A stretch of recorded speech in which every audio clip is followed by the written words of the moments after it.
నల్ల కుబేర్లపై నజర్ పెంచింది కేంద్రం. ఐడీఎస్ లో ఆస్తి వివరాలు వెల్లడించని వారిపై యాక్షన్ తీసుకునేందుకు రెడీ అవుతోంది. ఆర్బీఐ సహకారంతో ఇప్పటికే పన్ను ఎగవేతదారుల లిస్టు రెడీ చేసిన అధికారులు చర్యలు తీసుకునేందుకు సన్నద్దమవుతున్నారు. నల్ల కుబేర్లకు దీపావళి తర్వాత బ్యాడ్ డేస్ అంటున్నారు ఐటీ అధికారులు.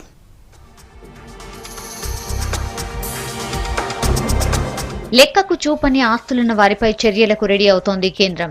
స్వచ్ఛంద ఆదాయ వెల్లడి స్కీమ్లోనూ అవకాశం కల్పించినా వివరాలు తెలపని వారిపై సీరియస్ యాక్షన్ తీసుకోనుంది. ఇప్పటికే లిస్టు రెడీ చేసిన అధికారులు చర్యలకు సిద్ధమవుతున్నారు. దీపావళి తర్వాత వారికి చీకటి రోజులే అంటున్నారు ఐటీ అధికారులు.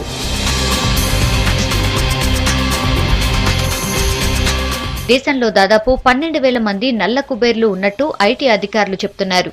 ఇందులో 2,000 మందికి సంబంధించి పూర్తి వివరాలు సేకరించారు. ఏడాదిన్నరగా డేటా సేకరించే పనిలోనే ఉన్నారు. ఆదాయ వివరాలు చెప్పని వారిపై నవంబర్ 1 నుంచి యాక్షన్ తీసుకునేందుకు కసరత్తు చేస్తోంది సెంట్రల్ సర్కార్.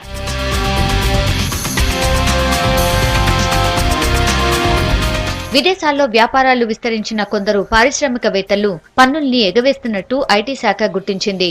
ఈ కంపెనీల్లో పనిచేస్తున్న ఉద్యోగులను కూడా పన్ను ఎగవేతదారులుగా గుర్తించింది. విదేశీ మారక ద్రవ్య లావాదేవీలకు సంబంధించి కీలకమైన సమాచారాన్ని రిజర్వ్ బ్యాంక్ నుంచి సేకరించినట్టు తెలుస్తోంది. ఈ ఇన్ఫర్మేషన్ తో చర్యలకు ప్లాన్ చేస్తోంది. ఏడాదిన్నరగా ఐటీ శాఖకు గుర్తు తెలియని వ్యక్తుల నుంచి ఫిర్యాదులు వస్తున్నాయి. నల్ల కుబేర్లపై వస్తున్న కంప్లైంట్స్ తో నిఘా పెంచింది ఐటీ శాఖ. పక్కా ఆధారాలతో చర్యలు తీసుకునేందుకు సిద్ధమవుతోంది.